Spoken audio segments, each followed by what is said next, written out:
Orang tua Jonah tewas akibat amunisi dalam perang, menumbuhkan kebencian mendalam dalam dirinya pada siapapun yang menjual dan memproduksi senjata. Namun, takdir berkata lain. Jonah justru bergabung dengan Hekmatar, sindikat penyelundup senjata yang dipimpin oleh seorang wanita bernama Koko Hekmatyar. Tanpa banyak waktu, Jonah langsung menjalani upacara inisiasi dan menghadapi tugas mendesak yaitu menyelesaikan krisis yang tengah dihadapi sindikat. Sebuah kiriman senjata mereka telah disita. Koko lalu memperkenalkannya kepada para anggota kelompok. Suasana mendadak hening saat semua mata tertuju pada Jonah, yang tampak jelas masih bocah. Koko menjelaskan bahwa misi mereka adalah merebut kembali kiriman senjata, dan tugas Jonah secara khusus adalah mengeliminasi target. Operasi pun dimulai. Koko menghubungi kontaknya di Bea Cukai, yang menyatakan bahwa senjata hanya akan memperpanjang perang. Koko pun menyadari bahwa kontak itu berniat menyita kiriman tersebut dengan paksa. Sementara itu, Jonah diam-diam memuat amunisi di bagian belakang kendaraan. Padahal Koko sudah menyelidiki Jonah sebelum rekrutnya, dan tahu bahwa ia sangat membenci penggunaan senjata. Tapi melihat kecepatan Jonah yang luar biasa saat mengisi peluru, jelas bahwa kebencian itu tak memengaruhi kemampuannya.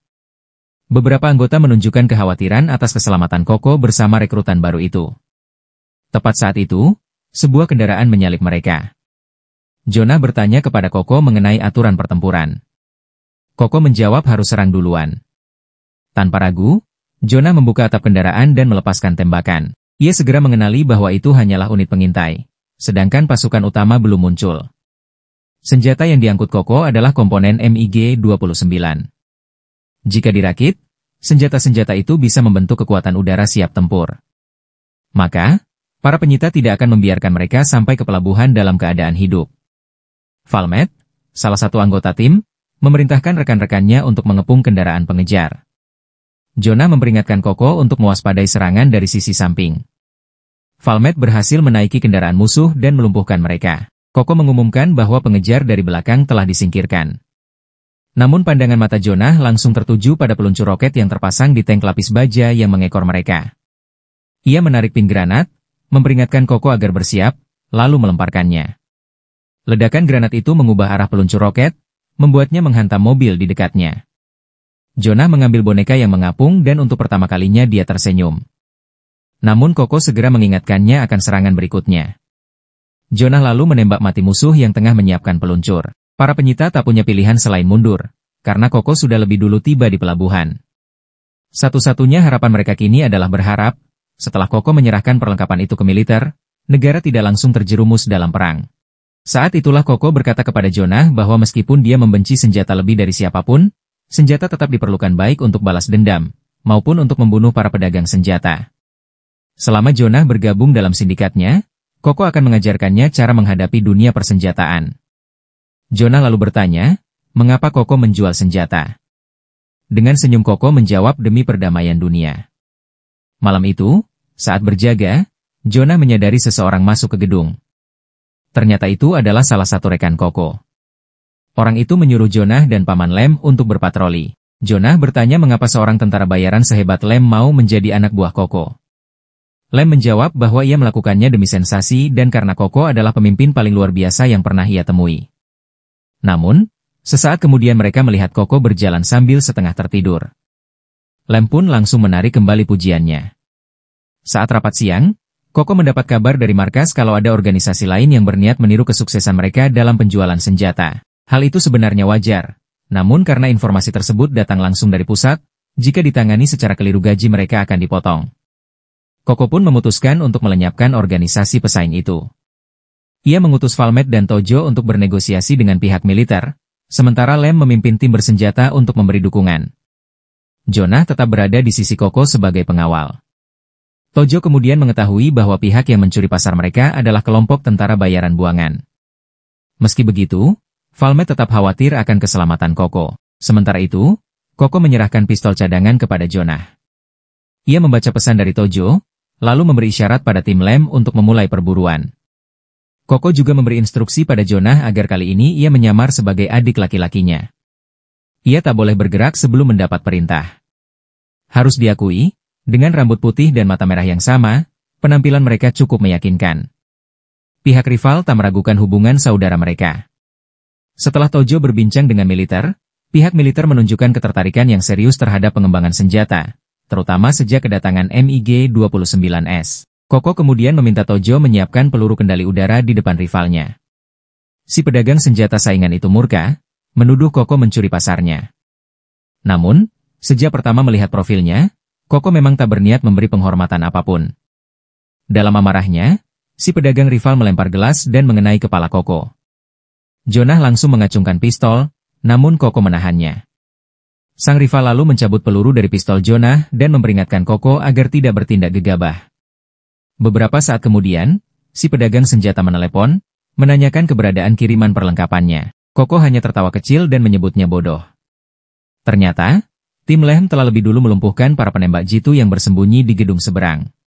Selain itu, Tojo juga berhasil membuat pihak militer membatalkan perjanjian transaksi dengan pedagang tersebut. Tanpa jimat pelindung si pedagang senjata tak lagi bernilai. Jonah pun menembaknya tepat di kepala.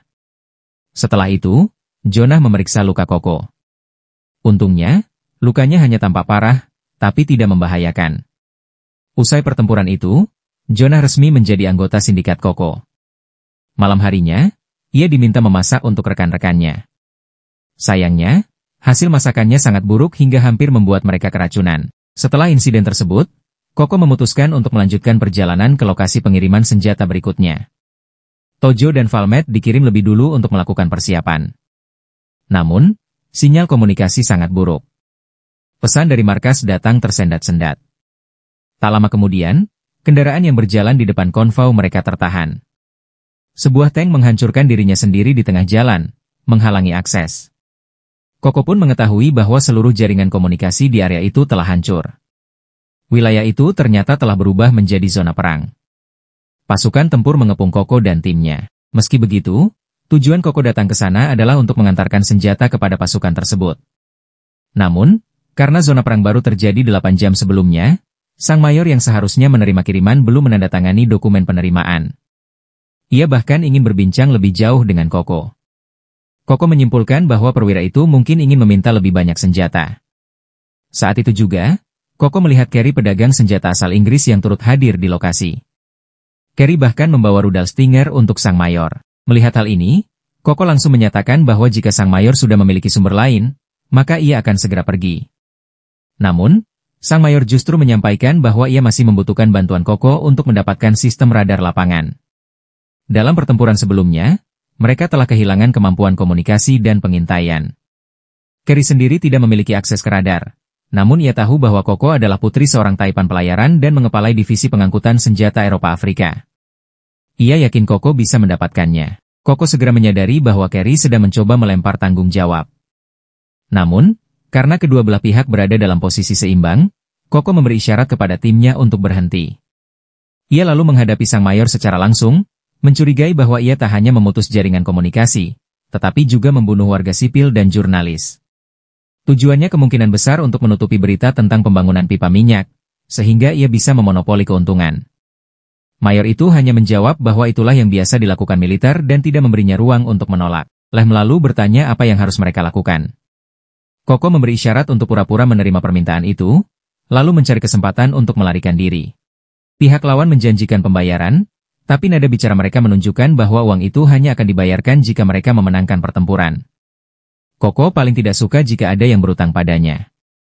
Keesokan harinya, ia tetap harus menyeberangi zona perang untuk mencari Valmet dan Tojo. Mayor itu kemudian menugaskan 2 tentara gunung untuk mengawal Koko dan memperingatkannya agar tidak mencoba kabur setelah berpura-pura setuju. Salah satu tentara tersebut sangat membenci pedagang senjata, percaya bahwa Koko hanya meraup untung dari penderitaan orang lain. Koko menanggapi dingin dan mengeluh bahwa prajurit itu terlalu banyak bicara. Jonah pun langsung mengokang senjatanya. Tentara itu sontak terdiam. Saat mereka mencapai wilayah pegunungan, kabut tebal mulai menyelimuti area. Koko meminta Jonah menggunakan telepon satelit untuk menghubungi Tojo. Saat itulah 2 helikopter melintas di atas mereka. Koko langsung mengenalinya sebagai Mi-24.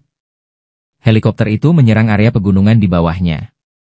Anehnya, rudal Stinger yang ditembakkan malah meleset dari sasaran. Tentara pengawal bertanya dengan panik apa yang terjadi, namun Koko hanya menyuruh mereka segera mundur. Helikopter itu telah dimodifikasi untuk mendeteksi suhu tubuh infanteri di bawah. Untungnya, Tampaknya mereka memang tidak berniat membunuh Koko dan timnya.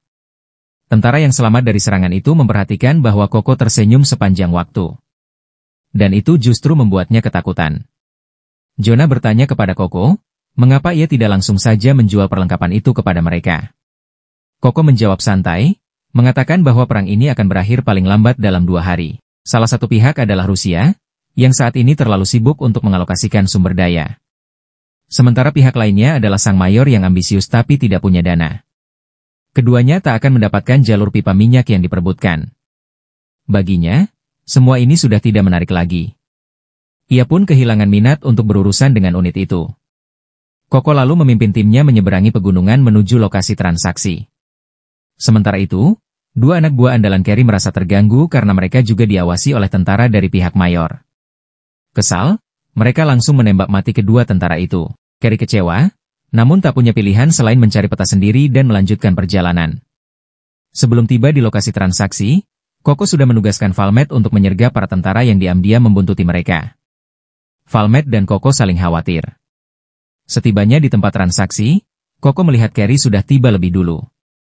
Carrie memberitahu bahwa anak buahnya, Mildo, telah membunuh orang-orang sang mayor, dan besar kemungkinan pasukan pengejar akan segera datang. Mildo, yang sejak lama terobsesi pada Valmet, langsung menantang bertarung saat melihatnya. Koko tak punya pilihan selain membiarkan Valmet menerima tantangan itu. Pertarungan berakhir dengan kemenangan mutlak di pihak Valmet. Serangan mendadak Mildo dengan pisau rahasia berhasil diantisipasi Jonah yang lebih dulu memperingatkan Valmet. Mildo tidak peduli pada perang. Ia adalah petarung sejati yang terlahir dengan naluri tempur alami. Keterlibatannya dengan perdagangan senjata hanya karena ia ingin bertarung, sementara alasan seperti membela tanah air hanyalah kedok belaka. Tiba-tiba, Mildo merasakan bahaya dan langsung melarikan diri. Dan benar saja, pasukan pengejar yang dikirim sang mayor telah sampai di lokasi. Sang mayor menyatakan bahwa Carrie tidak penting. Target mereka sebenarnya adalah Koko yang harus ditangkap hidup-hidup. Carrie sempat mengira bahwa kepergian Koko berarti ia telah lepas dari masalah. Namun ternyata, begitu di luar, Koko justru menyerahkan senjatanya, berpura-pura menyerah, dan langsung mengkhianati Carrie. Hal ini memaksa Carrie untuk terlibat pertempuran dengan para tentara. Memanfaatkan kekacauan tersebut, Koko melarikan diri bersama timnya. Jonah benar-benar terhibur. Itu adalah pertama kalinya ia bisa menghindari pertarungan langsung. Pada akhirnya, sang kolonel memang berhasil mendapatkan senjata tersebut. Namun, begitu senjata itu berada di tangannya, kedua pihak yang bertikai justru menghentikan serangan udara. Senjata yang dijual Koko berfungsi sebagai penyeimbang yaitu rongsokan besi tua yang sudah usang. Perang pun mereda karena keseimbangan kekuatan telah tercapai. Tidak ada satu pihak pun yang benar-benar menginginkan perang pemusnahan total. Orkestra adalah kelompok pembunuh bayaran profesional yang terdiri dari Shisho dan muridnya, Chinatsu. Mereka tengah mengejar seorang anak buah mafia yang kabur membawa uang bos mereka. Si buronan mengira dirinya bisa lolos, namun Chinatsu sudah lebih dulu menyiapkan berbagai jebakan, menyiksanya perlahan sebelum menghabisinya. Sebelum menghembuskan napas terakhir, si buronan sempat bertanya dengan heran kenapa Chinatsu tidak mengenakan pakaian dalam. Setelah meninggalkan tempat kejadian, Shisho juga menanyakan hal yang sama dengan nada agak penasaran. Chinatsu balik bertanya apakah ia tertarik. Shisho menjawab bahwa ia lebih menyukai wanita dewasa kemudian mengingatkan bahwa mereka sudah punya misi baru. Sementara itu, Koko sedang membimbing Jonah. Ia bukan lagi sekadar mantan tentara anak-anak. Sejak menjadi bagian dari unit kecil Koko, ia harus berkembang menjadi anggota serba bisa. Meski anggota tim Koko terbilang eksentrik, semuanya sangat terampil. Alasan Koko membimbing Jonah secara khusus adalah karena Jonah bahkan kesulitan dalam operasi matematika sederhana. Hal itu hampir membuat seluruh tim tertawa. Jonah memperhatikan Koko sedang meneliti sebuah daftar. Perusahaan mereka biasa mengirimkan daftar para pembunuh bayaran aktif di sekitar mereka sebagai langkah pencegahan. Namun, daftar itu hanyalah permukaan dari bahaya yang sebenarnya. Kota tempat mereka berada relatif aman. Dan dengan Jonah serta anggota lain sebagai pengawal, seharusnya keselamatan Koko tak menjadi masalah besar. Di antara nama-nama dalam daftar itu, terdapat pula anggota dari orkestra. Konon, pemerintah Prancis pernah menghabiskan 20.000 peluru untuk membasmi kelompok itu namun gagal.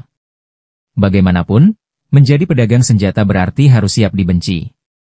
Jadi menjadi target para pembunuh bayaran bukanlah hal yang mengejutkan.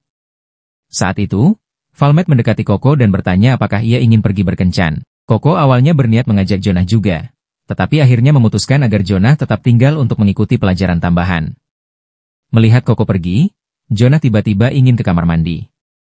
Tojo pun menunggunya lama, namun Jonah tak juga kembali. Tojo akhirnya mencari ke kamar mandi, ia mendapati bahwa bocah itu telah kabur dari pelajaran. Sementara itu, Chinatsu dan Shisho sedang berjalan di sepanjang jalan. Chinatsu menyimpan perasaan khusus terhadap Shisho, meski jarang menunjukkannya. Shisho berkata bahwa pembunuh seharusnya melihat ke langit saat berjalan, bukan ke tanah karena menunduk hanya akan mempersempit pandangan. Saat mereka lewat, Chinatsu melihat Jonah yang sedang bolos pelajaran dan langsung menganggapnya menggemaskan. Namun dalam sekejap, Jonah menghilang dari pandangan. Ternyata Jonah diam-diam mengikuti mereka dari belakang. Di sisi lain kota, Koko sedang melihat sebuah jam tangan yang luar biasa indah. Valmet tanpa ragu menawarkan diri untuk membelikannya.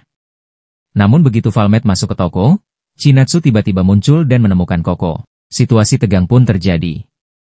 Shisho bergerak dari belakang, bersiap membunuh Koko secara diam-diam. Tepat saat itu, Jonah menerobos keluar, menarik Koko dan menyelamatkannya ke sudut bangunan. Valmet panik dan berteriak memanggil Koko. Chinatsu pun menyadari bahwa bocah berambut putih yang tiba-tiba muncul itu adalah Jonah, yang tadi ia lihat di pinggir jalan. Koko memeluk Jonah, lalu mengecupnya. Wajah Jonah memerah, dan ia berkata agar Koko tidak menempatkan dirinya dalam bahaya seperti itu lagi. Koko hanya menjawab, kalau tidak bisa menghindari peluru, pasti kena. Lagi pula, aku ini pedagang senjata. Mana mungkin takut pada barang daganganku sendiri. Setelah itu, ia bangkit dan melangkah maju, walau ancaman masih ada. Jonah tak punya pilihan selain menembaki para musuh yang mulai bermunculan. Chinatsu merasa terganggu dengan sikap santai Koko. Ia mengeluarkan meriam mini dan bersiap menembak. Kedatangan polisi justru menjadi bencana, mereka tersapu oleh ledakan yang diluncurkan Chinatsu. Anggota orkestra menyebut suara ledakan senjata sebagai musik. Menurut mereka, semakin keras suara tembakannya, semakin indah musiknya. Jonah menekan Koko ke tanah, melindunginya sambil menyaksikan kekacauan yang terjadi. Valmet juga berlari ke arah mereka sambil membawa pelindung ledakan dan menembak Shisho dalam perjalanannya. Shisho mengangkat senapan mesin dan menghujani pelindung Valmet dengan peluru. Satu peluru menembus dan menghantam paha Valmet. Ia jatuh ke tanah dan meminta maaf pada Koko, mengatakan bahwa mungkin kali ini ia tak bisa membantu. Koko menjawab bahwa itu tak masalah karena anggota lain sedang dalam perjalanan. Namun tanpa diduga, Jonah justru menerobos ke depan sambil membawa MP5. Ketika situasi tampak akan berakhir dengan kehancuran di kedua sisi, dua sosok lain tiba-tiba campur tangan. Salah satunya menarik Jonah mundur. Yang lain menghentikan Shisho agar tidak menembak lagi. Ternyata Chinatsu menganggap Jonah terlalu menggemaskan untuk mati begitu saja dan itu akan sangat disayangkan. Jonah mengira Lehm telah merusak rencananya. Tapi Lehm berkata bahwa walaupun Jonah mungkin mampu membunuh para pembunuh itu, ia sendiri pasti akan tewas dalam prosesnya. Lehm menjelaskan bahwa tim Koko tidak pernah terlibat dalam pertempuran bunuh diri. Tujuan mereka sederhana, hanya musuh yang boleh mati. Tim mereka telah ditempa lewat akumulasi kekuatan senjata besar. Kehilangan satu anggota saja berarti mencederai prinsip supremasi kekuatan api. Mendengar kata-kata Lehm, Jonah terdiam. Lehm kemudian memerintahkan Jonah untuk melindungi Koko mundur, sementara ia dan Valmet akan menutup jalur dari belakang. Mendengar hal ini, dua anggota orkestra tampak sangat marah. Keberadaan penembak jitu dengan peredam hanya memperkuat kesan bahwa mereka telah mencemari tujuan asli senjata. Lehm mengejek mereka, mengatakan bahwa suara tembakan mereka yang ribut justru mengganggu ketenangan. Kemudian Shisho kembali melepaskan rentetan peluru. Namun setelah pelurunya habis dan tak ada isi ulang di tangan, Chinatsu yang langsung menariknya menuju mobil mereka. Mereka memang masih punya senjata lain di dalam mobil, tapi saat itu bukan waktu yang tepat untuk bertempur. Terlebih, Jonah tidak ada dalam daftar target yang mereka terima. Shisho begitu marah hingga ingin menghajar si makelar informasi. Namun, Chinatsu segera menahan emosinya. Lehm pun membenarkan kecurigaan Valmet. Chinatsu yang sesungguhnya memegang kendali. Ia bisa dengan cepat menenangkan Shisho dan menyusun pertahanan sempurna.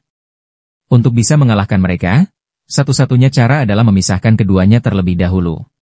Lehm kemudian mengangkat Valmet ke kendaraan rekannya, lalu memanggil anggota tim lain untuk menggantikan posisi. Sementara itu, Jonah memimpin Koko melarikan diri. Koko merasa heran mengapa para anggota orkestra berani menembak di tengah kota. Jonah menjawab bahwa senjata memiliki daya sihir tersendiri. Begitu seseorang menaruh kepercayaan penuh pada senjatanya dan larut dalam aksi menembak, mereka akan tersesat tanpa sadar. Di belakang mereka, dua tim pengejar terus mendekat. Orkestra bahkan membawa senapan mesin berat. Mereka berlari sekencang mungkin untuk mengejar. Asal-usul hubungan antara Chinatsu dan Shisho ternyata cukup kelam. Dulu, Chinatsu adalah gadis dari keluarga bahagia. Suatu hari, kedua orang tuanya mengajaknya menonton pertunjukan opera. Namun, target Shisho saat itu justru adalah para aktor dalam opera tersebut. Alih-alih membunuh secara diam-diam, ia menembaki tempat itu secara brutal, menewaskan para aktor, dan juga penonton yang tak berdosa. Orang tua Chinatsu tewas saat mencoba melindunginya. Chinatsu sempat mencoba menembak Shisho tapi meleset. Namun alih-alih membunuhnya, Shisho justru merasa tertarik padanya dan membawanya pergi. Saat itu, kedua anggota orkestra telah berhasil mengejar Koko. Namun, kendaraan tim Valmet juga tiba di lokasi.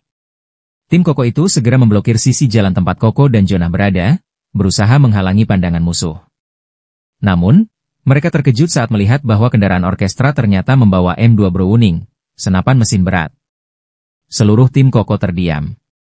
Karena bingung kalau senjata itu sangat berat. Tapi jelas, jika musuh membawa senjata seperti itu, artinya mereka benar-benar berniat membunuh Koko. Begitu Jonah mendengar situasi melalui RPG, ia langsung menarik Koko dan berguling ke arah tepi pantai. Saat Chinatsu kembali dan mulai menembak, tim Koko yang mengangkut Valmet hampir terguling akibat tembakan. Namun mereka tidak menemukan tubuh Koko. Saat itu, Jonah menahan langkah Koko yang hendak maju. Ia mengintip sedikit dari perlindungan dan peluru langsung menghujani arah mereka. Namun Jonah tidak mundur. Ia membalas tembakan ke arah sumber peluru. Chinatsu merasakan bahaya dan mencoba menarik Shisho untuk mundur. Tapi Shisho sudah kehilangan akal sehat dan langsung menerjang ke depan. Sebuah peluru sniper menembus jantungnya. Tim Koko tak memberinya kesempatan bertahan hidup. Peluru kedua menghantam langsung ke kepalanya. Chinatsu seketika hancur secara emosional. Shisho telah mengubah seluruh hidupnya, dan kini meninggalkannya. Tim Koko sadar bahwa masih ada satu pembunuh lagi. Namun Leh mengatakan agar tidak dikejar. Pembunuh kedua itu adalah individu berbakat. Meskipun mereka menampakkan diri, ia tetap tidak akan mudah disergap sniper. Benar saja, meski dalam kondisi terguncang, gerakan Chinatsu masih bisa menghindari peluru. Ia bahkan mampu melesat menghindari serangan lainnya. Ia memungut salib milik Shisho yang terjatuh, lalu berkata dingin, tak peduli berapa lama waktunya, aku akan membunuh Koko. Koko hanya bisa terpana melihat Chinatsu berputar balik dengan lompatan akrobatik sambil menghindari tembakan, lalu menghilang begitu saja. Namun, hanya satu pertanyaan yang terus berputar di kepala Koko, kenapa gadis itu tidak mengenakan pakaian dalam? Saat itu tiba-tiba polisi datang ke lokasi. Seorang pria mendorong seorang petugas polisi yang hendak menarik senjatanya, tanpa mengungkapkan identitas aslinya. Jonah bertanya pada Koko, apa yang harus kita lakukan sekarang? Namun pria itu justru menendang Jonah ke laut. Lalu, dengan tenang ia menyatakan bahwa dirinya akan menangkap Koko. Koko mengangkat tangan sebagai isyarat pada timnya yang bersembunyi, lalu dengan patuh mengikuti pria itu ke kantor polisi. Tapi justru pria itu yang akhirnya ditangkap oleh polisi. Tentang baku tembak yang disebut-sebut itu, polisi sama sekali mengabaikannya. Karena Koko memiliki jaringan koneksi yang luas, ia juga mengenal kepala kepolisian. Kepala polisi itu merasa pusing, sebab pria yang terlibat dalam insiden itu adalah agen CIA bernama Scarecrow. Meskipun begitu, sang kepala tetap menutupi kejadian tersebut. Baku tembak itu pun ditangani sebagai urusan internal kepolisian. Ia hanya meminta Koko untuk menyampaikan salam kepada ayahnya. Koko meninggalkan kantor polisi dengan senyum lebar. Scarecrow murka. Begitu menyadari seseorang kemungkinan telah mengambil foto di lokasi misi dan melihat polisi saling bertukar pesan, ia langsung sadar bahwa dirinya telah dijebak. Ia bergegas keluar dan mendapati Koko tengah bersiap-siap untuk pergi. Dengan amarah memuncak, ia menerjang dan memukul Koko, lalu mengancam bahwa suatu hari ia akan menangkapnya dan memastikan Koko tidak bisa lagi bertindak semena-mena hanya karena uang dan kekuasaan. Namun Koko dengan tenang menjawab bahwa ia sudah sering mendengar ancaman seperti itu sebelumnya. Setelah keluar dari kantor polisi, Koko teringat bahwa kepala polisi sempat menyebut semua pasukan pribadinya sedang berada di hotel. Namun, saat tiba di pintu masuk, ia justru tidak bisa bergerak karena banyak orang memandanginya diam-diam. Pada saat itulah Jonah muncul. Ia ternyata sudah menunggu di luar kantor polisi sejak tadi. Karena namanya tidak tercantum dalam data intelijen kepolisian, Jonah berhasil lolos. Melihat Koko terluka, Jonah tampak tidak senang. Namun Koko menganggapnya bukan masalah besar dan mengajaknya pulang. Di perjalanan, mereka berjalan sambil mengobrol. Koko berkata bahwa meskipun Jonah tampak membenci senjata, ia selalu lembut saat menarik pelatuk. Namun menurutnya, sebaiknya kebaikan disimpan di dalam hati, karena dalam pertempuran, sedikit saja keraguan bisa berakibat fatal. Ia menyayangkan bahwa zaman sekarang, dana yang digunakan umat manusia untuk pembangunan jauh lebih kecil dibandingkan dengan anggaran perang. Jonah lalu bertanya-tanya, mengapa Koko yang seorang pedagang senjata terlihat enggan setiap kali topik perang dibicarakan. Koko menjawab bahwa menjual senjata dengan baik tidak berarti ia menyukai perang. Lagi pula, dalam masyarakat saat ini, warga sipil justru memiliki lebih banyak senjata dibandingkan militer. Senjata yang dimiliki kelompok anti pemerintah hanya mencakup 0,1% dari seluruh senjata di dunia. Gagasan bahwa setiap orang yang memiliki senjata pasti akan menjadi brutal juga tidak sepenuhnya benar. Ia menjelaskan hal itu bukan untuk meraih kepercayaan Jonah, melainkan agar Jonah bisa menilai mana yang benar dan salah berdasarkan informasi yang ada. 3 hari kemudian, pasukan Koko bersembunyi di hotel. Chinatsu melarikan diri ke atap, tetapi akhirnya tertangkap basah oleh Koko. Koko mengancam akan menembaknya jika ia bergerak sedikit saja. Chinatsu langsung menyadari bahwa si penembak Shisho ada di dekat sana. Ia segera meletakkan senjatanya, tanda menyerah. Koko berkata bahwa tidak ada yang menang atau kalah di antara mereka. Ia mengaku telah bertaruh bahwa Chinatsu akan datang untuk membunuhnya dalam waktu 3 hari.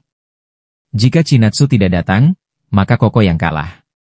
Koko bertanya kenapa tidak memakai pakaian dalam. Ia menambahkan bahwa jika Chinatsu menjawab, maka ia akan mengungkapkan alasan mengapa ia tetap menjual senjata meskipun bahayanya. Chinatsu mengaku. Sejak ia tercebur ke sungai dan terpaksa bertarung tanpa pakaian dalam, ia menyadari bahwa akurasi tembakannya justru meningkat drastis. Koko pun tertawa lalu ikut mengungkapkan rahasianya. Ia mematikan alat komunikasi di telinganya dan hanya berbicara pada Chinatsu. Chinatsu berkata bahwa Koko adalah orang yang mengerikan. Namun Koko tak peduli dengan hinaan itu. Ia bahkan menawarkan perlindungan pada Chinatsu. Tapi Chinatsu menolak yang tetap setia pada tujuan kelompok orkestra. Namun, begitu ia mengangkat senjatanya, peluru sniper langsung menghantam tubuhnya. Koko memegangi kepala Chinatsu dengan rasa iba. Menjelang ajalnya, Chinatsu menatap langit. Memandangi Koko, ia berpikir bahwa wanita itu benar-benar mirip monster. Di tempat lain, setelah Lem selesai melakukan tembakan dari kejauhan, rekannya yang bernama Lutz datang mendekat. Lem berkata bahwa ia menarik pelatuk karena 5 rekannya sebelumnya tewas di tangan prajurit perempuan seperti Chinatsu. Medan perang adalah soal membunuh atau dibunuh. Jika suatu hari ia harus mati, maka ia tak berharap siapa yang akan membalas dendam untuknya. Selain Koko dan Chinatsu yang berada di atap, Jonah ternyata juga bersembunyi di belakang bangunan. Dialah yang sebelumnya menembak senjata dari tangan Chinatsu. Jonah masih membenci senjata, namun ia memiliki rasa sayang terhadap Koko. Setiap kali Koko berbicara, rasanya seperti hipnosis, ia tidak bisa membenci perempuan itu meski ingin. Jonah kini sudah mulai bepergian bersama Koko. Saat ini, tim mereka sedang mengangkut barang melalui jalur laut. Sebuah kapal dari Jerman dijadwalkan datang untuk memindahkan kargo. Tiba-tiba, Koko menerima telepon. Kakak laki-lakinya akan datang. Ia panik dan segera memerintahkan Valmet untuk bersiaga penuh. Ia juga menyuruh seseorang untuk membawa Jonah kembali ke kamarnya dan menyuruhnya belajar. Jonah bertanya pada Willy tentang apa yang sedang terjadi. Namun Willy hanya menjawab bahwa situasi mereka memang selalu buruk kecuali hari ini. Tak lama kemudian, kakak Koko, Casper, menaiki kapal. Keduanya memiliki penampilan yang sangat mirip, namun Valmet tetap lebih menyukai Koko. Jasper sendiri bukanlah orang yang bisa diremehkan. Ia langsung mengejek Koko karena hampir tertangkap di Dubai. Koko memilih untuk mengabaikannya. Sementara itu, Jonah sedang belajar tata bahasa bersama Willy. Willy menceritakan kisah klasik tentang tombak dan perisai yaitu sebuah idiom Tiongkok kuno. Dalam cerita itu, seorang penjual senjata membanggakan bahwa tombak dan perisainya adalah yang terkuat. Seseorang kemudian bertanya, apa yang akan terjadi jika tombaknya digunakan untuk menusuk perisainya sendiri? Dari situlah idiom tombak dan perisai berasal. Willy berharap Jonah rajin membaca agar bisa menemukan lebih banyak jawaban melalui buku. Jonah kemudian meminta izin ke toilet, menegaskan bahwa kali ini ia benar-benar tidak berniat bolos belajar. Pada saat yang hampir bersamaan, Casper selesai berbicara dengan Koko. Ia secara khusus memperingatkan Koko tentang sebuah perusahaan bernama Tai Shinhai Company. Bos perusahaan itu adalah seorang pebisnis Tionghoa perantauan yang beroperasi di Afrika. Casper menegaskan agar Koko tidak meremehkan mereka. Casper lalu menyatakan bahwa ia juga ingin ke toilet. Di sanalah ia berpapasan dengan Jonah. Tanpa ragu, Jonah langsung mencabut pisaunya dan menyerang. Namun secara tak terduga, seorang bawahan Casper bernama Chiquita langsung menangkapnya. Chiquita mahir dalam pertarungan jarak dekat, dan ia cukup kuat hingga berhasil melengkungkan pisau Jonah. Ternyata Jonah dan Casper pernah bertemu 3 bulan sebelumnya. Saat itu, Jonah masih menjadi tentara anak-anak di sebuah distrik militer. Ia sangat peduli pada anak-anak di sana. Suatu hari, orang-orang Casper datang untuk berbisnis dengan distrik militer tersebut. Setelah tahu mereka adalah anak buah Casper, pihak militer menyetujui gencatan senjata sementara. Namun mereka meminta untuk bertemu langsung dengan Casper. Jonah sebenarnya sudah merasa ada yang tidak beres. Tapi ia tak menyangka bahwa pihak militer berniat mengirim anak-anak untuk melakukan pengintaian. Itulah saat terakhir Jonah melihat sahabatnya. Sahabat itu tewas karena menginjak ranjau saat bertugas sebagai mata-mata. Jonah dipenuhi amarah. Ia menyuruh anak-anak lain bersembunyi di tempat aman, lalu mengambil senjata dan membantai seluruh personel di markas militer itu. Ia ingin membalas dendam atas kematian sahabatnya, musuh ada di dalam, dan saat itu aliran listrik diputus. Orang-orang markas benar-benar tak siap. Jonah menembaki mereka satu persatu hingga tak ada yang tersisa. Ia mendekati salah satu pria yang mengaku sebagai anak buah Casper. Jonah tak peduli dengan uang. Ia hanya ingin sahabatnya kembali. Namun pria itu bahkan tak ingat anak yang telah mati karena ulahnya. Maka, Jonah menembaknya tanpa ragu. Saat Jonah hendak membawa anak-anak pergi dari markas, ia merasakan aura pembunuh yang mencekam. Dalam kabut asap, musuh berhasil menangkapnya. Dari sanalah Casper pertama kali mengenal Jonah. Setelah mengetahui bahwa Jonah membantai seluruh personel militer demi satu anak yatim, Casper penasaran, apakah semua itu dilakukan hanya demi melampiaskan kemarahan? Mengenai bawahan yang dibunuh Jonah, Casper sama sekali tidak berniat membalas. Ia menyatakan bahwa dirinya menjual senjata bukan untuk memulai perang, tetapi agar markas itu hancur karena ulah mereka sendiri. Dengan begitu, negara bisa membangun jalan demi kelancaran distribusi minyak. Hanya dengan sumber daya finansial suatu negara bisa menjadi makmur. Jonah marah besar karena sahabatnya tewas akibat perbuatan mereka. Namun sebenarnya Casper sengaja memancing kemarahan itu.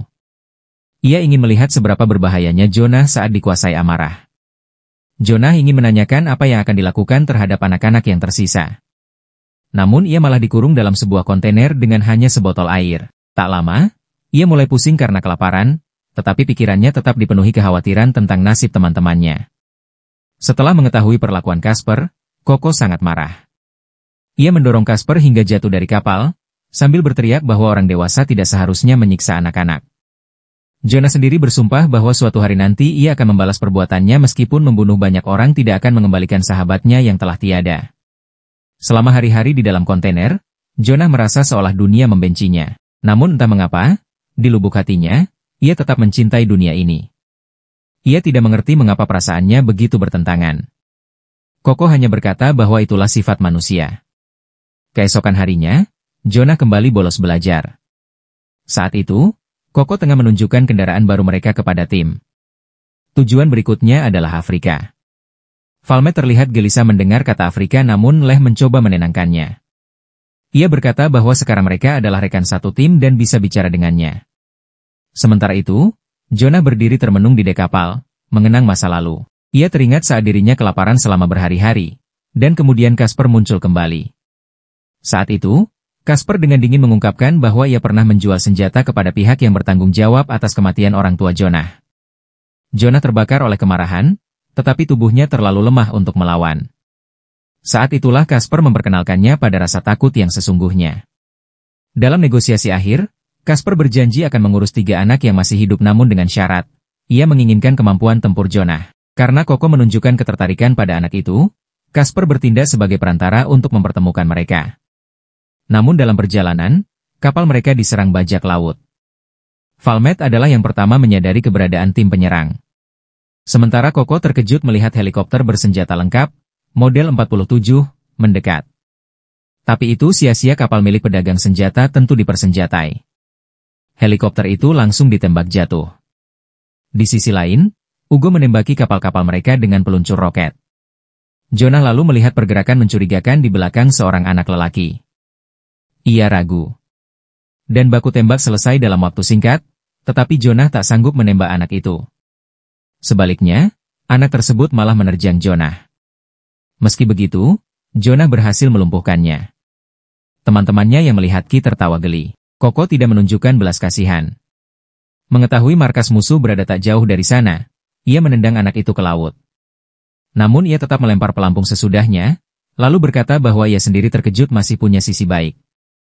Valmet menatap daratan Afrika yang sudah lama tak ia lihat, perasaannya campur aduk. Di saat yang sama, agen CIA Scarecrow tengah membidik seorang pedagang senjata Afrika bernama Chen. Chen Guoming adalah agen dari perusahaan Tai Shinhai, yang secara resmi bergerak di bidang perdagangan mineral.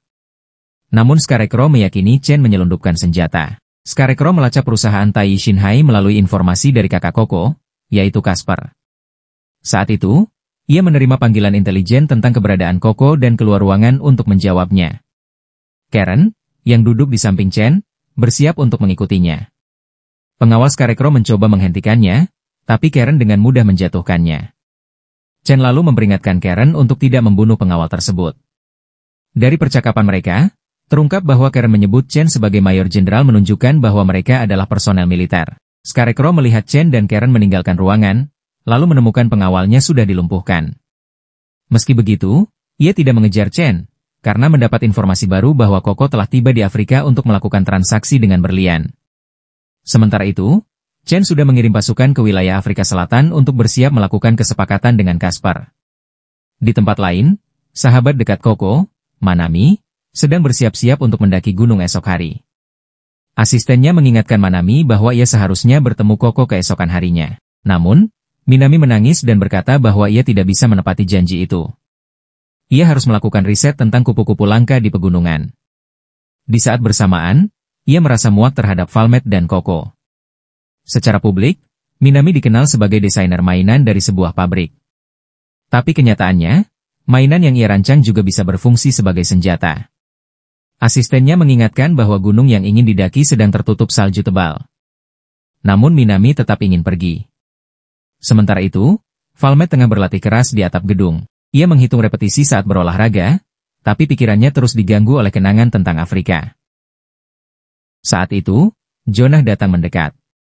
Valmet langsung mengajaknya berlatih pertarungan jarak dekat dan menunjukkan banyak kelemahan tekniknya. Salah satunya, melompat dalam pertarungan hanya membuat tubuh lebih terbuka terhadap serangan. Keesokan harinya, Koko bertemu sekretaris Minami yang bernama Malin. Malin meminta maaf karena Minami kembali naik ke pegunungan. Koko tidak terlalu ambil pusing, tetapi mendengar dari Malin bahwa baru-baru ini Minami bertemu dengan dua orang asal Tiongkok. Malin merasa Minami terlalu polos, sementara niat kedua orang asing itu belum jelas, dan itu sangat meresahkannya. Koko pun menjadi tertarik dan membawa Jonah mengunjungi sebuah pameran senjata lokal yang memamerkan berbagai jenis persenjataan dari dalam negeri maupun luar. Koko menjelaskan kepada Jonah bahwa senjata-senjata dari barat memang masih unggul untuk saat ini, tetapi di masa depan, kekuatannya bisa berubah. Tanpa diduga, mereka bertemu Kerry, sesama pedagang senjata. Kerry yang biasanya serakah kali ini justru menolak ikut serta dalam transaksi senjata. Koko langsung merasa ada yang tidak beres dan tak lama kemudian, Chen muncul. Meski terkejut, Koko tetap menyapanya dengan sopan. Chen lalu mengundangnya makan malam. Koko menerimanya dengan senyum, namun segera setelah itu ia memerintahkan timnya untuk bersiap dalam perlengkapan tempur lengkap. Sementara itu, Leh memimpin Jonah dan anggota lainnya menuju pegunungan bersalju. Misi mereka adalah melindungi Minami, dengan perintah untuk melindunginya. Di sisi lain, Karen juga tiba di pegunungan itu bersama pasukan bayaran, dengan tujuan membalas dendam atas rekan-rekannya yang telah dibunuh oleh Casper. Saat tim Jonah bergerak menembus salju, naluri tempurnya memberi sinyal akan adanya bahaya. Sambil menembakkan peluru peringatan, ia berteriak memanggil nama Minami. Karen sebelumnya sudah memperingatkan timnya agar tidak ceroboh, tetapi beberapa anggota tetap mengabaikannya.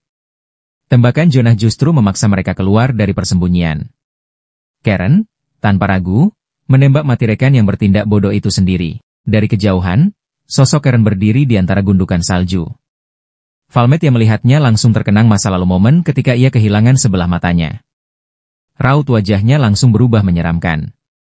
Di saat yang sama, Chen masih duduk santai berbincang dengan Koko dalam jamuan makan malam. Namun Ugo merasa gelisah dan tidak membiarkan Koko menyentuh alkohol, apalagi etika minum Koko terkenal sangat buruk. Sementara itu, Scarecrow telah memasang alat penyadap di ruangan mereka, tetapi percakapan yang terdengar hanya membahas hal-hal sepele. Di tengah tawa dan obrolan ringan itu, di sisi lain dua kekuatan besar tengah bertempur hebat di pegunungan bersalju. Valmet akhirnya mengejar Karen dengan senjatanya.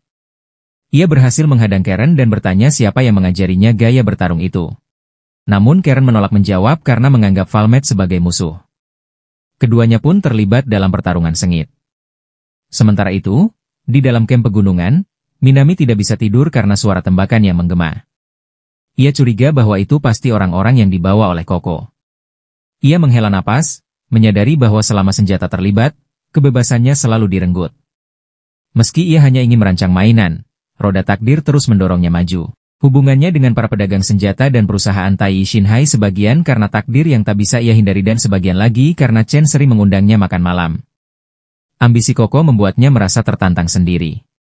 Di tempat lain, hubungan antara Chen dan Koko terlihat harmonis, tetapi sebenarnya mereka sedang saling menguji. Sikap Koko berubah seketika setelah menenggak minuman. Chen mulai membuka pembicaraan tentang Manami, yakin bahwa pandangannya dan Koko sejalan.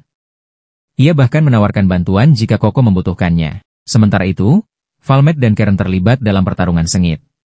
Valmet semakin yakin bahwa Karen memiliki hubungan dengan orang yang selama ini ia cari. Seseorang yang teknik bertarungnya sudah lama ia kenali. Ia telah mencarinya sejak meninggalkan medan perang bertahun-tahun lalu.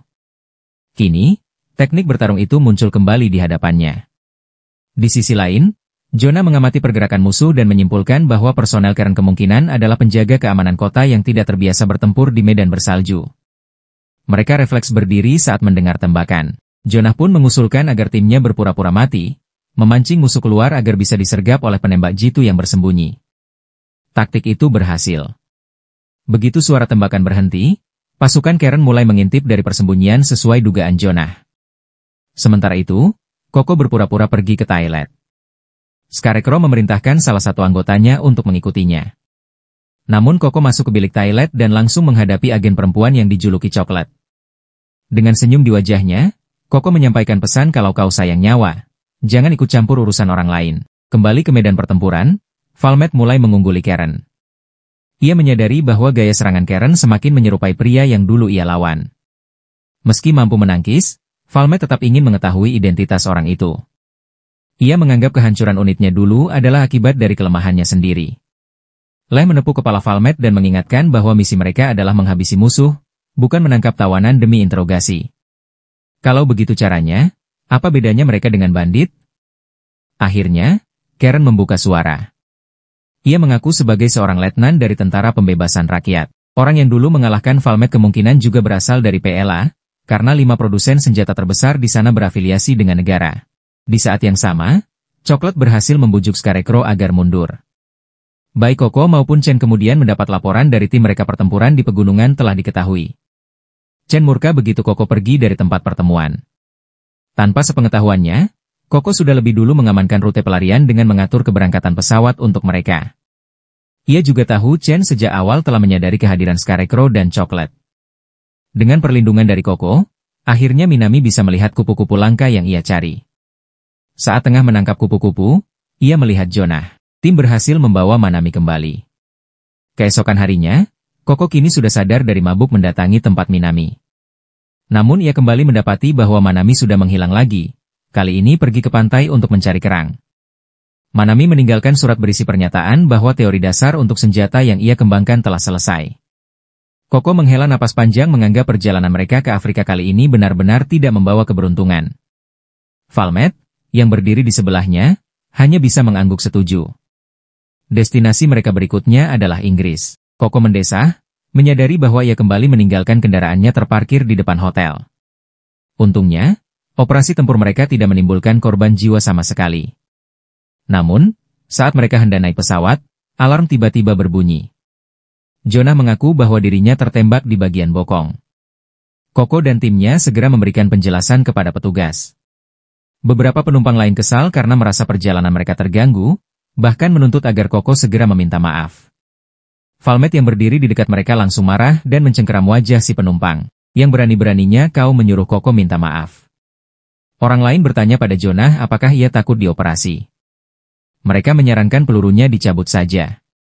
Jonah menjawab bahwa ia tidak takut operasi, yang ia takuti adalah suntikan. Dalam pertempuran sebelumnya di pegunungan salju, hanya Lutz yang mengalami luka. Karena kecewa dengan performanya, Valmet menghukumnya dengan mengirimnya untuk berlatih di pegunungan bersama Jonah. Jonah sebenarnya tidak ingin bertarung, tetapi Koko memberitahunya bahwa memukul Lutz sekali bisa memberinya 15 poin. Menangkap bendera bernilai 30 poin, dan jika berhasil mengumpulkan 50 poin, Jonah akan mendapatkan kupon makanan. Jonah pun mulai menghitung dengan jarinya. Sementara itu, Lutz tidak ingin bertarung. Masalahnya ada pada latar belakang profesionalnya. Siapa sangka, dulunya Lutz adalah seorang petugas polisi anti huru-hara. Saat ia berjalan melewati pegunungan, pikirannya kacau. Bahkan Jonah sempat mengkritiknya karena tubuhnya penuh celah yang mudah diserang. Ternyata, saat itu Chinatsu bisa menghindari tembakan bukan karena dia cepat, melainkan karena Lutz menunjukkan belas kasihan. Pekerjaan sebelumnya adalah memburu penjahat, bukan membidik anak-anak atau wanita. Namun kini, ia berada di bawah komando Koko, dan ia tak bisa membiarkan Koko dalam bahaya lagi. Meski begitu, ia khawatir akan kembali ragu bila harus berhadapan dengan anak-anak seperti Jonah. Saat itulah Jonah menembak luka di pantat Lutz. Marah, Lutz langsung mengejarnya, namun malah terperangkap jebakan Jonah. Ia digantung dan dipukuli. Merasa sangat dipermalukan, Lutz akhirnya berjanji akan berlatih dengan sungguh-sungguh. Keesokan paginya, Koko bangun lebih awal dan langsung menuju kedutaan London bersama Valmet. Di sana mereka bertemu Amalia, wajah publik dari jaringan perdagangan senjata. Selain cantik, Amalia juga bisa berbincang dengan Koko secara setara. Koko mengatakan pada Jonah bahwa wanita ini bukan orang sembarangan. Saat Koko tiba di tempat pertemuan, para calon mitra bisnis ternyata sudah berpihak pada Amalia. Dulunya seorang penyanyi opera, Amalia menikah dengan pengusaha kaya berkat kecantikannya. Setelah sang suami meninggal, ia mewarisi kekayaan besar dan berbagai koneksi penting. Dengan memanfaatkan itu, Amalia sukses menjalankan perannya dan menipu para pria itu sepenuhnya. Kali ini, barang yang mereka jual adalah drone militer mesin yang tak pernah lelah dan tidak menimbulkan korban jiwa. Masa depan peperangan tampaknya akan dikuasai oleh mesin-mesin seperti itu. Tak lama kemudian, Skokolade datang dan menyerahkan informasi kepada Koko. Sebagai imbalan, Koko memberinya berlian dan memintanya membantu menghadang musuh-musuhnya. Meski Skokolade merasa tugas itu merepotkan, ia tak bisa menolak karena kompensasinya terlalu besar. Ketika Koko mencoba mendekati calon mitra baru, ia mendapati Amalia sudah lebih dulu menjalin kerjasama. Setelah beberapa kali gagal karena ulah Amalia, Koko yang ingin mempromosikan drone terpaksa kembali menghubungi pedagang yang pernah bekerja sama dengannya. Pedagang itu mengaku sudah bertemu Amalia. Ia memberitahu Koko bahwa rencananya telah dibocorkan ke media. Amalia tahu strategi Koko dan menyatakan secara terbuka bahwa drone akan disalurkan lewat Italia. Padahal sebenarnya akan dikirim melalui jalur khusus demi menjaga reputasi semua pihak. Namun jaringan Amalia memang luas. Pihak luar yang berpengaruh pun sulit mengabaikan preman lokal. Meski begitu, Koko punya rencananya sendiri. Ia ingin melakukan langkah tak terduga. Koko pura-pura mengirim orang keluar, lalu selama 3 hari berikutnya, ia sibuk berpura-pura menelepon orang-orang luar, sengaja membiarkan anak buah Amalia menyadap percakapannya. Akhirnya, ia mengumumkan bahwa ia akan membatalkan rencana promosi drone tersebut. Seperti yang diduga, percakapan itu disadap. Namun Amalia yang sudah terbiasa berakting sejak kecil langsung menyadari bahwa percakapan itu palsu. Ia pun menebak akan ada serangan balasan yang sengit. Meski begitu, mereka masih belum tahu siapa sebenarnya Skokolade yang menjalin komunikasi dengan Koko, apalagi karena Skokolade adalah anggota CIA. Informasi yang ia miliki sangat sulit dilacak. Merasa Koko sedang memainkan sandiwara, Amalia bahkan secara khusus mengunjungi perwira militer yang semula ingin membeli drone dari Koko. Sementara itu, Koko menerima pesan dari Lutz yaitu Amerika Serikat sementara menghentikan serangannya terhadap negara A. Namun Koko berkata bahwa menggerakkan pasukan tidaklah semudah itu. Perasaan manusia adalah sumber pemicu segalanya. Memang benar. Saat Amalia sedang berbincang dengan Letnan Kolonel, pria itu tiba-tiba menerima kabar bahwa Jerman telah membeli drone. Ia langsung berdiri dan menuntut negosiasi dengan Koko. Amalia segera menyadari bahwa ini adalah serangan balik dari Koko. Senjata memang seperti itu jika pihak lain memilikinya, maka pihak sendiri pun harus memilikinya juga. Maka, semua pihak langsung bergerak penuh. Amalia buru-buru turun ke lantai bawah. Ia tak menyangka bahwa Koko telah mengirim skokolade untuk bernegosiasi langsung ke Jerman. Di saat yang sama, rekan kerjanya kembali dalam kepanikan. Kantor pusat mereka sedang menghadapi krisis ekonomi. Sebuah perusahaan baru mencoba melakukan akuisisi. Amalia pun sadar bahwa ini bukan sekadar serangan balik biasa. Koko benar-benar berusaha menghancurkan mereka sepenuhnya.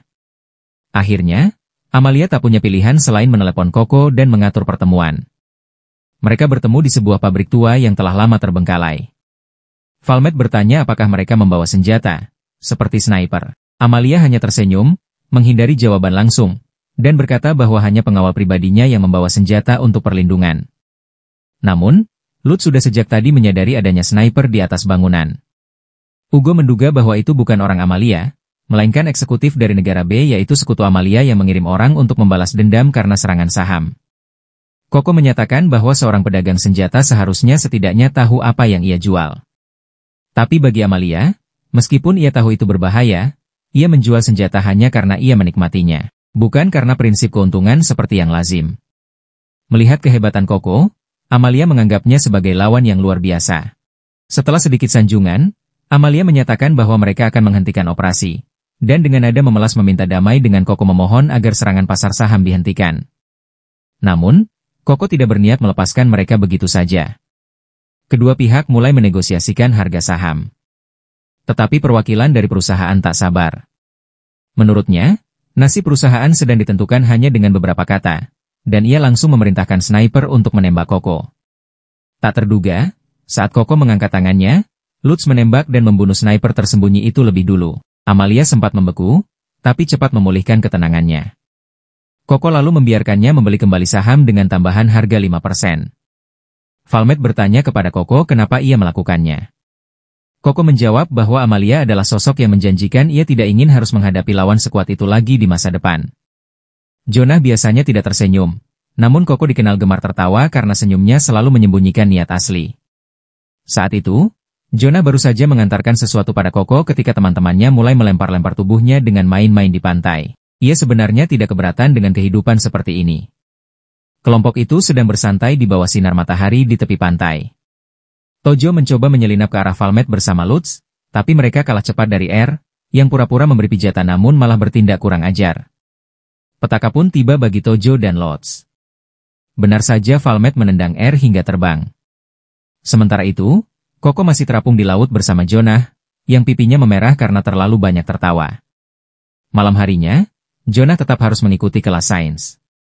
Mau anggota tim mereka adalah pengajarnya. Jonah baru tahu bahwa Mau memiliki keluarga yang tinggal di kampung halamannya. Tampaknya, Mau adalah satu-satunya di unit itu yang memiliki keluarga tetap. Lem sebenarnya sudah pernah menikah, tapi bercerai dan kembali menikah dengan orang yang sama, yaitu Chiquita pengawal wanita tangguh yang selalu berada di sisi Casper. Dahulu, Lem dan Chiquita merupakan pengawal pribadi ayah Koko. Satunya dikenal tak terkalahkan dalam pertarungan jarak dekat, sementara satunya unggul dalam serangan jarak jauh. Sedangkan Mau, tidak sekuat Lem.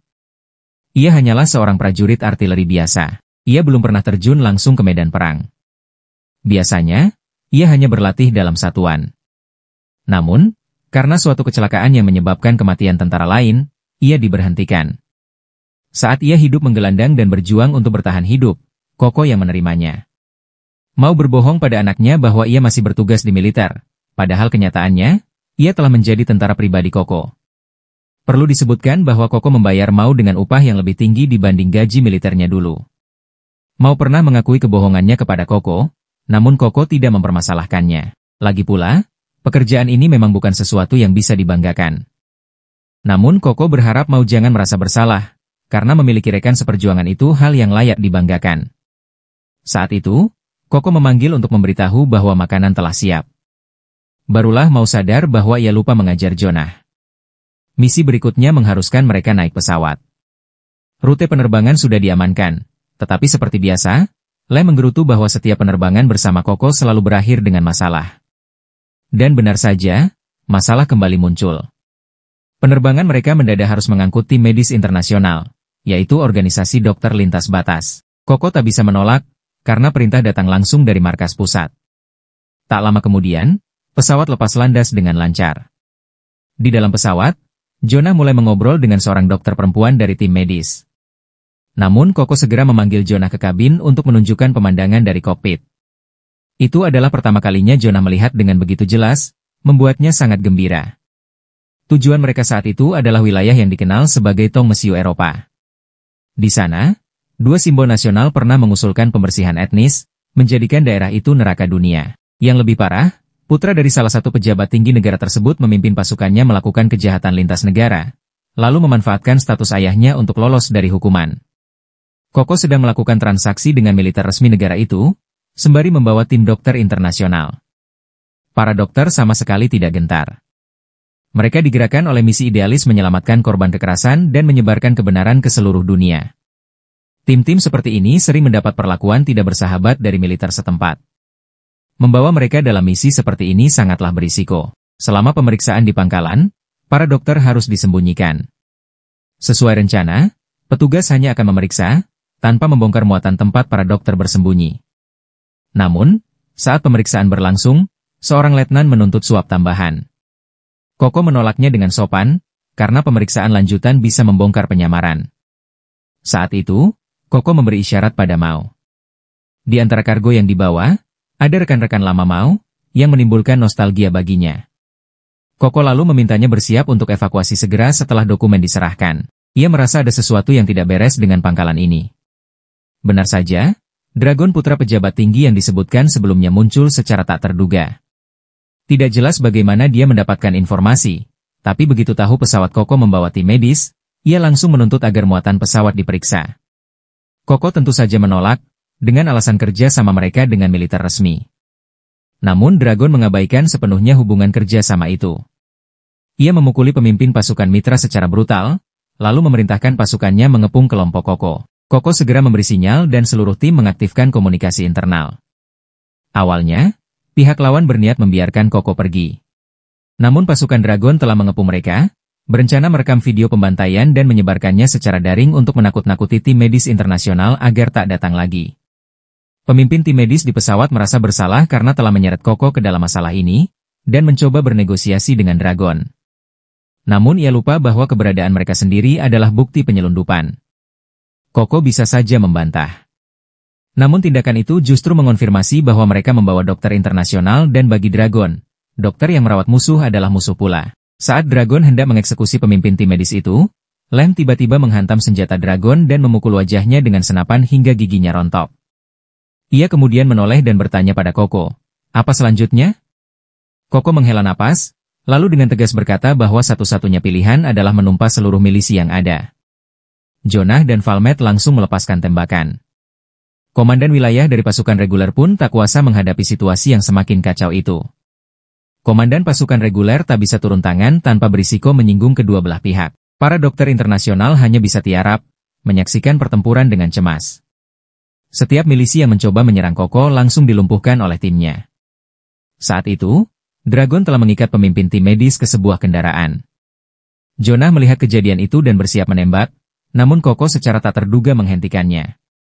Tak lama kemudian, pasukan Koko berhasil menumpas seluruh milisi tanpa mengalami satupun korban jiwa.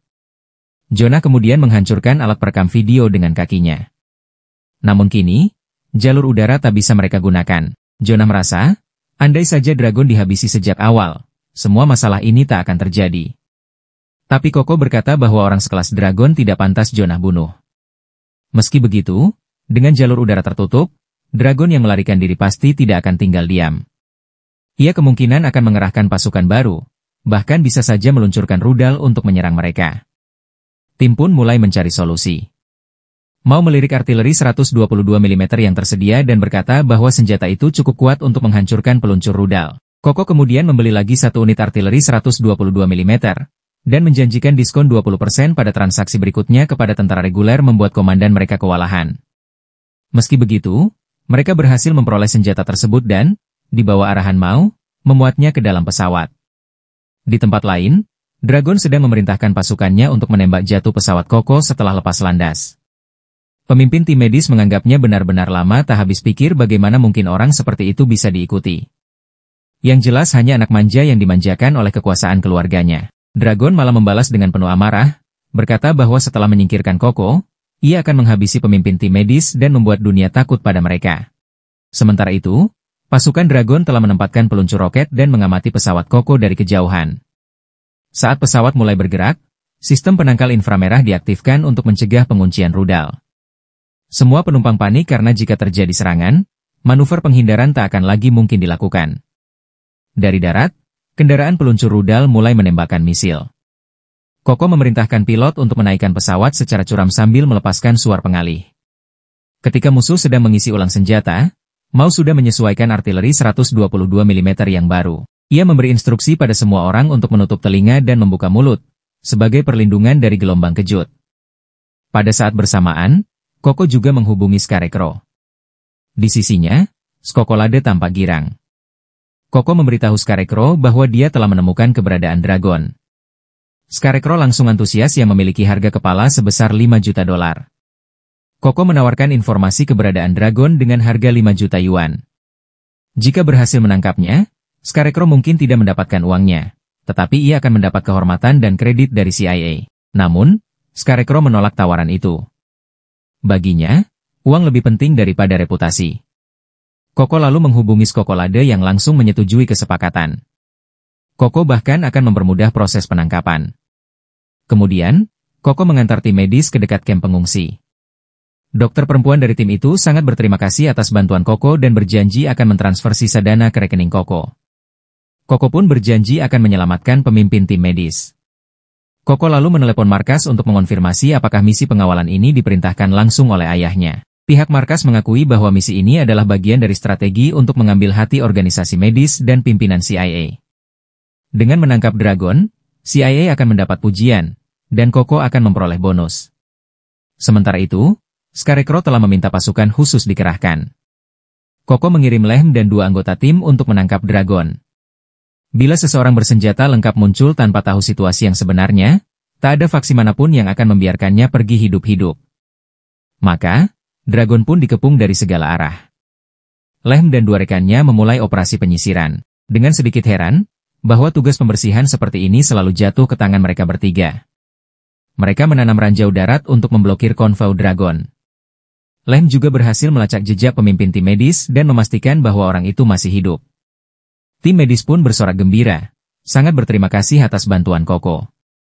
Namun, dokter perempuan itu tetap merasa khawatir apakah Koko, yang kini berperang demi strategi dan politik, perlahan mulai menjadi seperti musuh yang mereka lawan?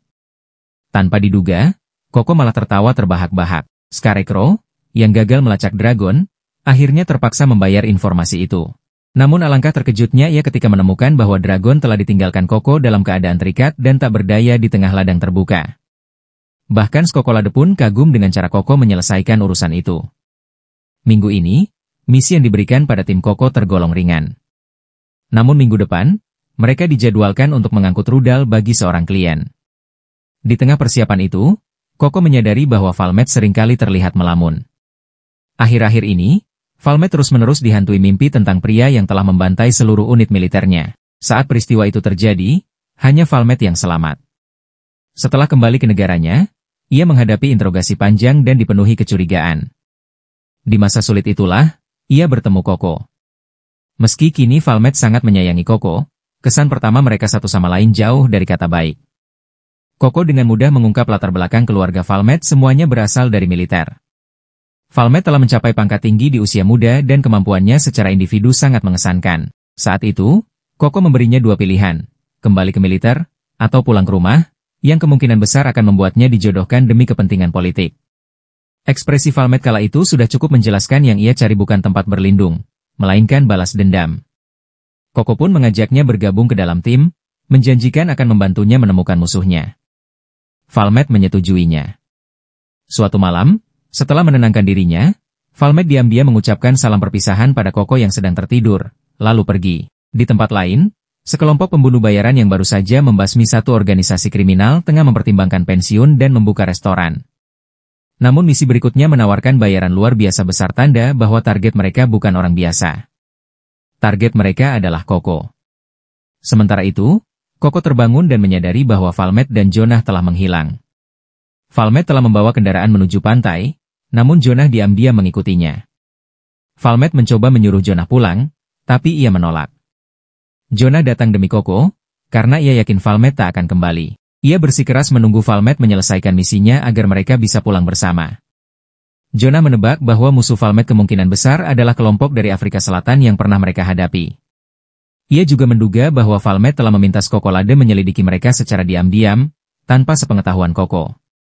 Jonah menyatakan bahwa ia akan membantu, apapun yang terjadi. Valmet terdiam, lalu berkata bahwa ia butuh waktu untuk berpikir. Di sisi lain, trio pembunuh itu telah mendapatkan berkas tentang Koko dan terkejut mendapati bahwa timnya terdiri dari mantan anggota Delta Force, veteran unit anti-teror, dan personel pasukan bela diri. Liliane menyadari satu-satunya anggota non-militer justru berasal dari mafia. Mereka pun memutuskan untuk menyerang mantan anggota mafia itu terlebih dahulu. Pada saat yang sama, Karen memohon kepada Chen untuk mengizinkannya kembali bergabung. Meskipun Chen secara formal menjabat sebagai ketua perusahaan Tai Shanghai, para atasan sejatinya sudah tidak menginginkan Karen lagi. Ia dulu bergabung semata-mata karena kekagumannya pada kemampuan bertarung Chen.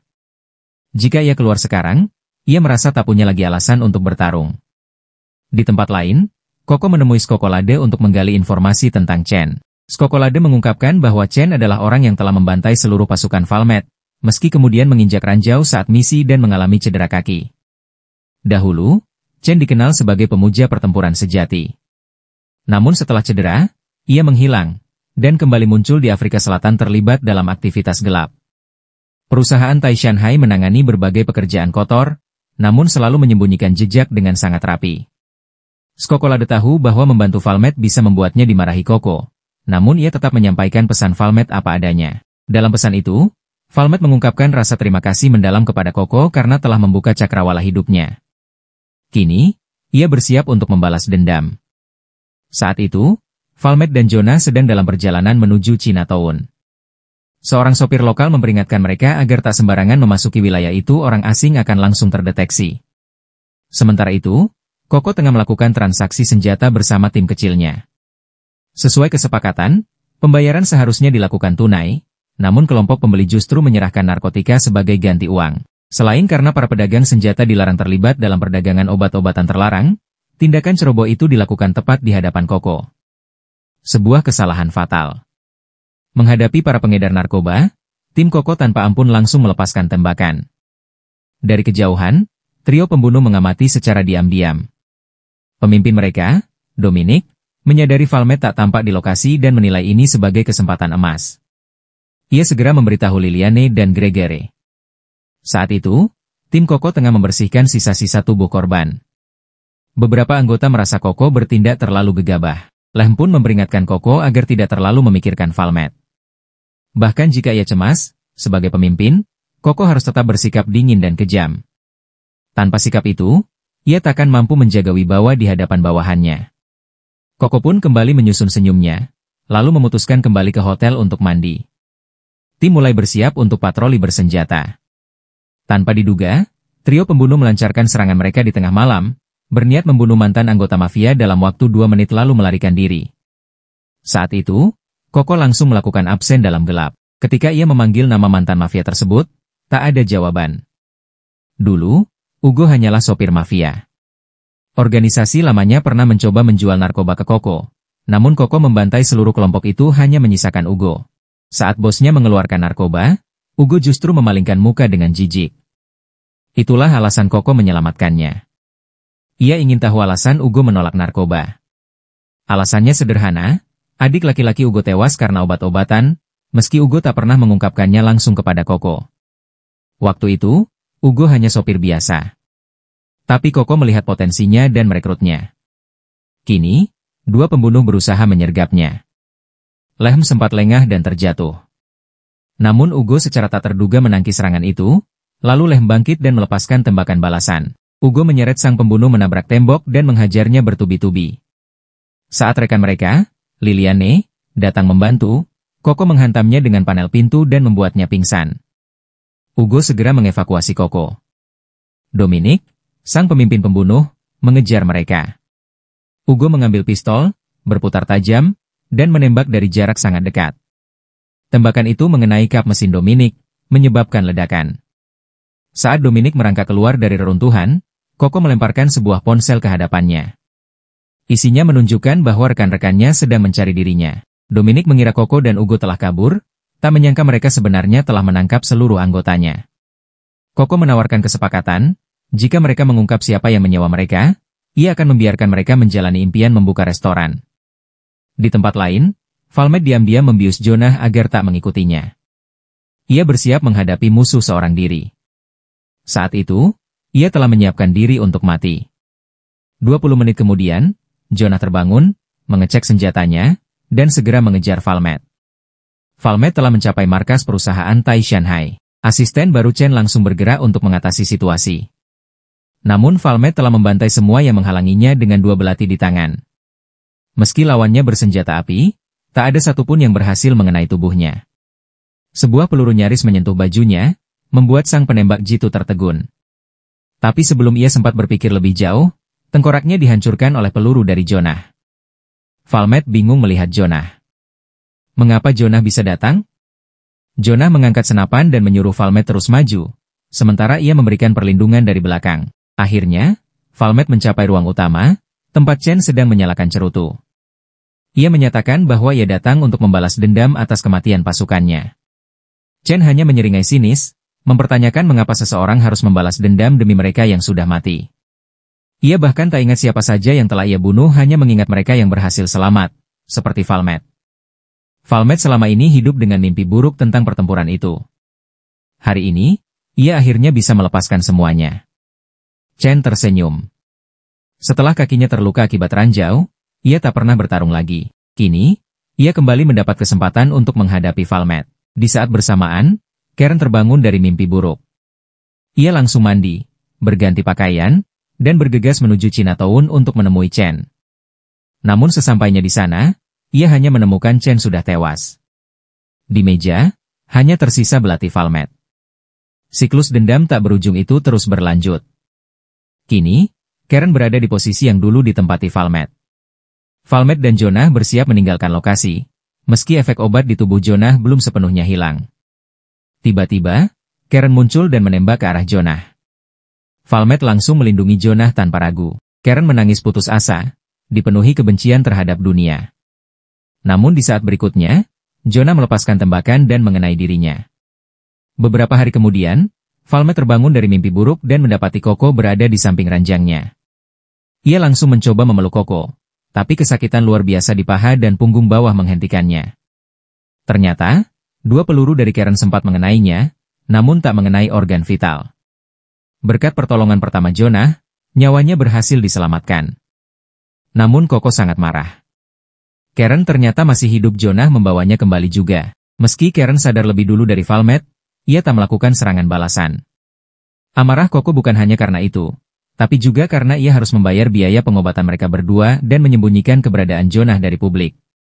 Karena tindakan Valmet, Koko kini dicap sebagai pemicu terorisme.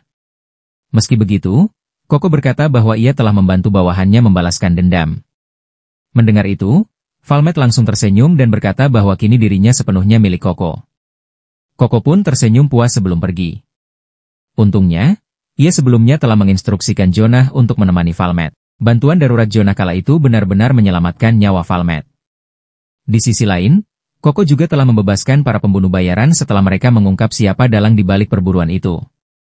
Dan di antara semua itu, kabar terakhir datang Lutz kembali cedera di bagian bokong.